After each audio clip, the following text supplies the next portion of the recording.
Andor episode 7, KJ, had a couple issues with it that, we're here on the Black Jedi. We have to discuss. We have to do it. I'm sorry, guys. But I want to tell something real dope. I think we're through the goal of this series, I just realized is we're literally seeing the rebellion being built, right? So as Luthen and Mon Mothma had an exchange in the store, we're seeing that the rebellion is being created. Like, we're seeing the backbone and like just the behind the scenes of it. So I think for all the issues that are being presented with some of just overall the series has been kind of clunky in terms of the pacing of certain episodes and some kind of feeling more like filler. It is still going up to a larger story. Like KJ said, though, somebody had talked to him, and what they tell you, like they lost. Basically, they lost interest in the show. After like the first or second episode. The second episode. Yeah. Yeah. So they're like, I think I'm gonna depart from this series and go to something else. So that kind of sucks, man. Yeah. Which is like You gotta grab the casual fans by the horns, and like the Mandalorian did it really well. I feel like you gotta grab the casual fans with out the gate, good pacing, good dialogue, great dialogue. Even I feel like because this episode excelled in great dialogue, that should have been all throughout the series. Like, and you should have cut a lot of these filler episodes out, starting with the first two. Pretty much, the first two should have just been one. Yep. Low key. You know what I mean?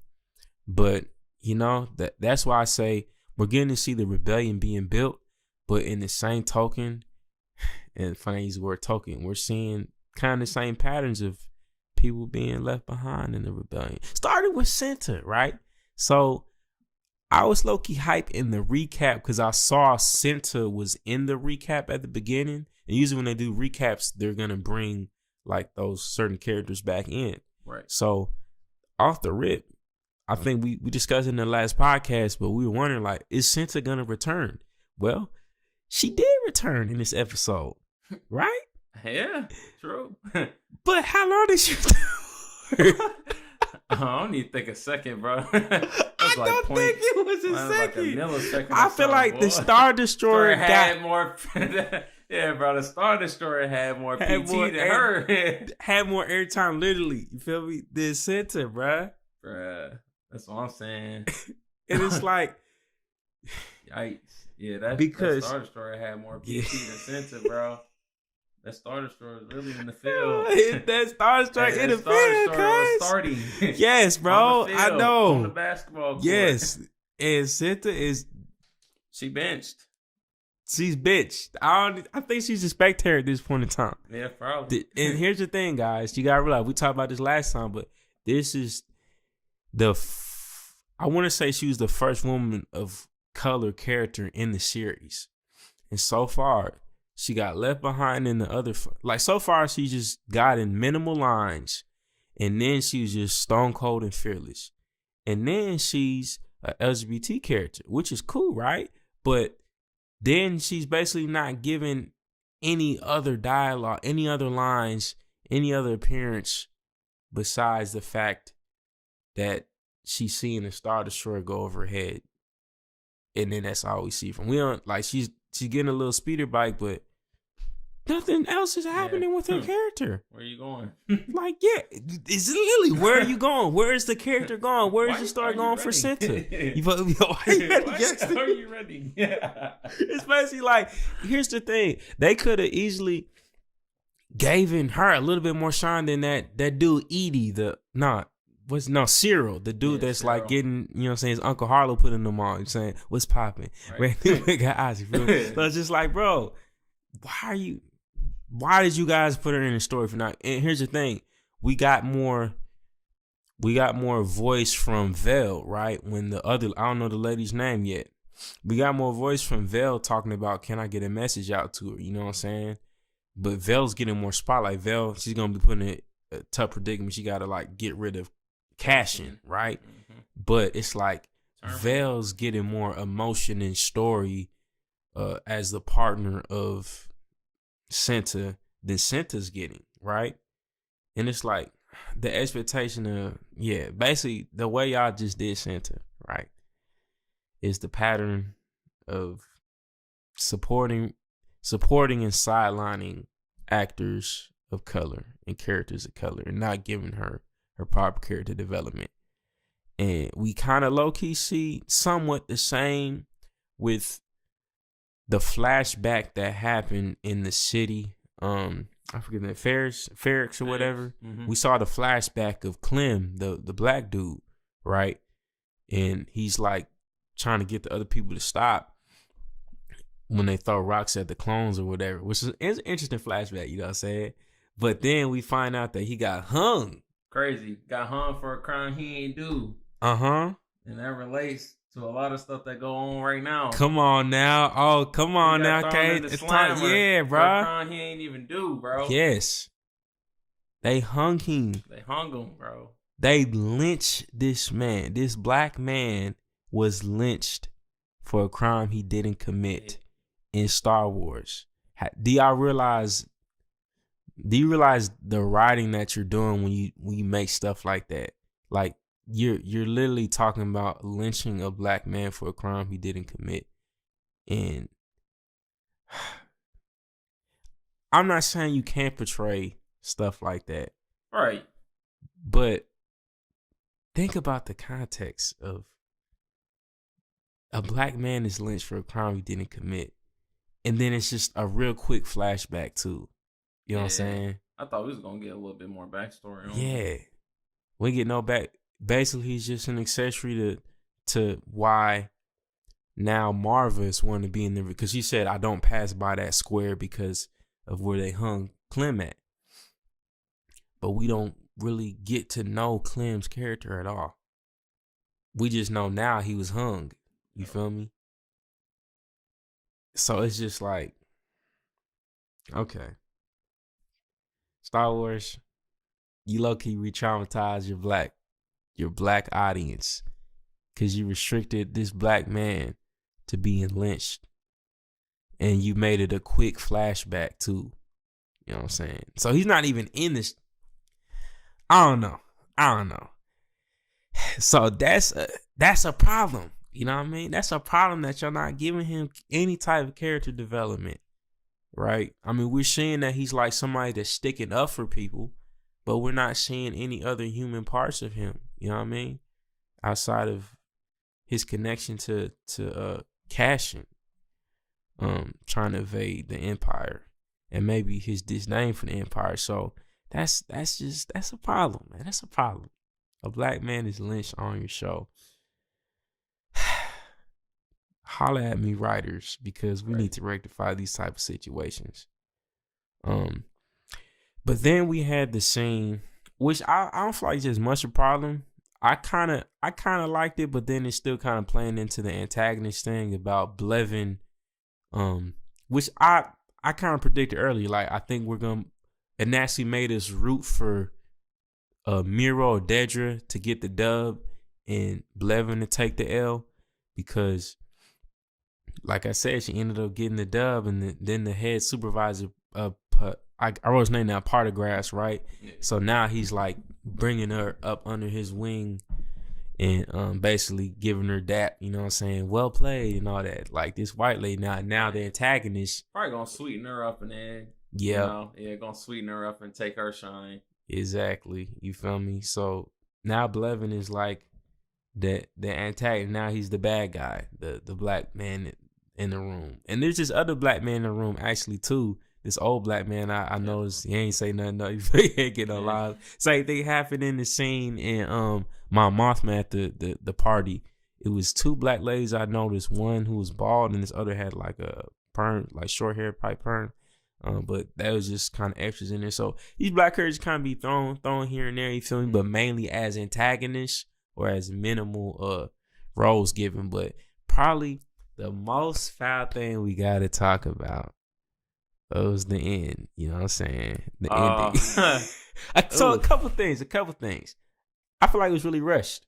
Oh yeah, the ending was definitely rushed. The pacing was just like it was rushed. I don't know what it was. It was like really fast.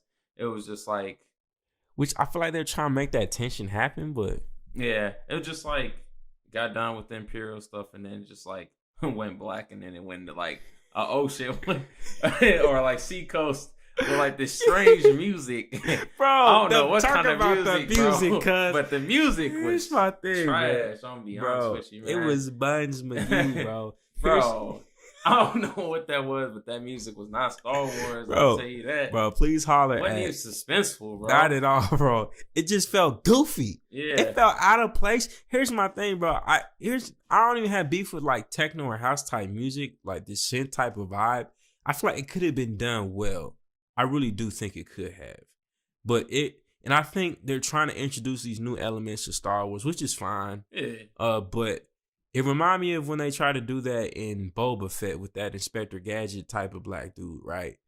And it just felt off. Like, just to do it I feel like you got to kind of build up to it or have, like, brought in, I don't know, some type of, like, hinted at it throughout the themes in the episode. But it just felt completely out of place and just like, this is kind of cringe. It's not making me feel good. Like, I just kind of killed my vibe, bro. The episode was going so well up until that point. To me, the episode was going so well. But then you started playing this. The drone shot was hard. Don't get me wrong. The drone shot coming up the coast was hard, but then it's like, it didn't fit at all. It didn't fit, and you got to understand, Star Wars, probably one of the biggest things that made the most iconic was its score. The composition of it moved it moved the scenes along, it moved the story along in a way that was unique. I'm not saying everything has to be, you know what I'm saying, orchestral fanfare and trumpets and all that, but man, it just did not match at all to me. I feel like it killed the vibe so heavily. But probably, yeah, I agree. I definitely agree, man. It it needed I don't know who approved it, but I would definitely say that it wasn't John Williams. So, and not everything gotta be John Williams, but you get what I'm saying. Yeah. That at least have some predecessor, right? Not predecessor, wrong. Some successor that will honor the legacy. Because I feel like you still could have done the synth techno vibes, but still honored the legacy in a way that didn't just feel.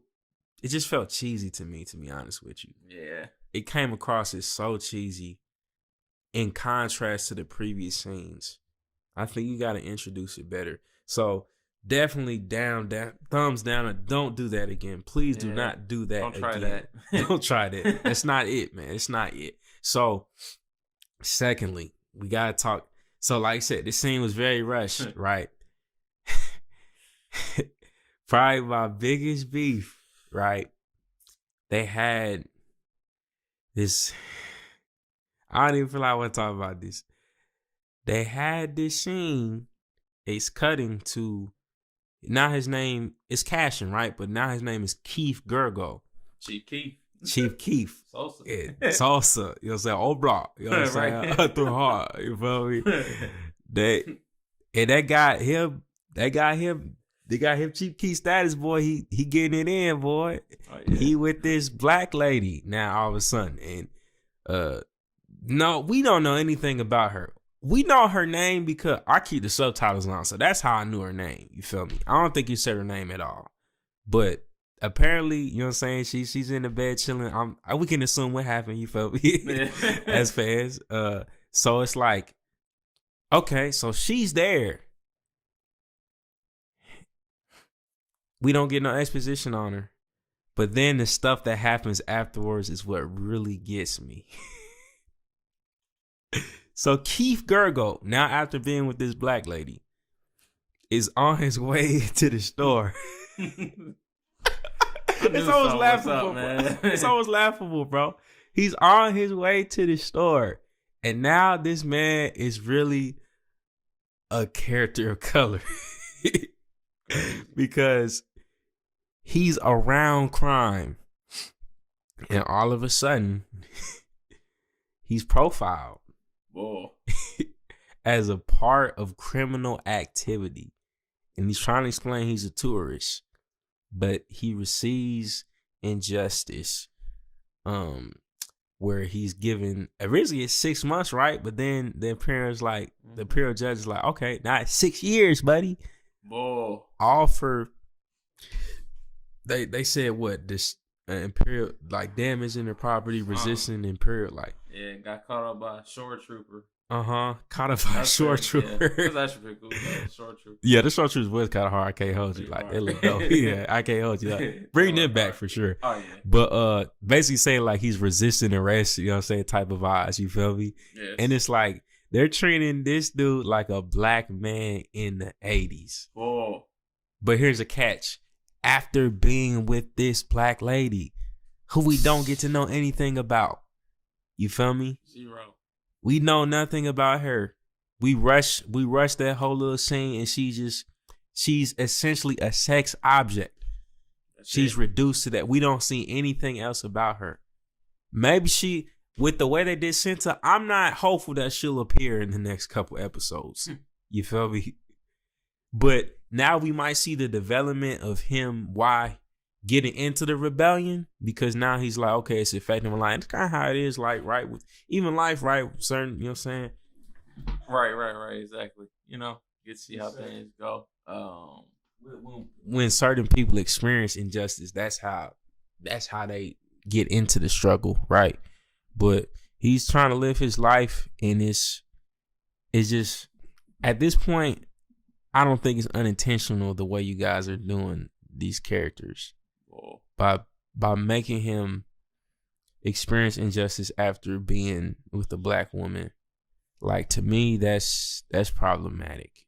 And you're still not giving her any type of